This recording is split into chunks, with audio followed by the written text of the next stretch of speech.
আর ঘরে বসে থাকা যাবে না, ঘরে বসে থাকার সময় শেষ।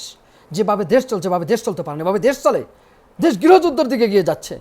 দেশকে এরা ধ্বংস করে দিবে, এরা দেশকে ধ্বংস করে দিয়ে পরবর্তীতে দেশের সম্পদ লুটপাট করে নিয়ে এরা বিদেশে পাড়ি জমাবে। আমি আজকে কথাগুলো বলে যাচ্ছি, এখনই রুখে দাঁড়াতে হবে।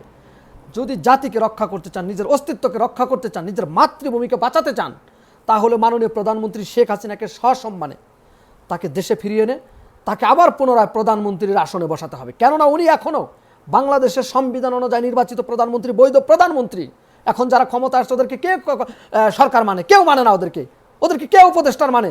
কেউ মানে না, বিশ্বের কেউ মানে না, বাংলাদেশের কেউ মানে না। তারা অবৈধ, তারা অবৈধ, অবৈধ।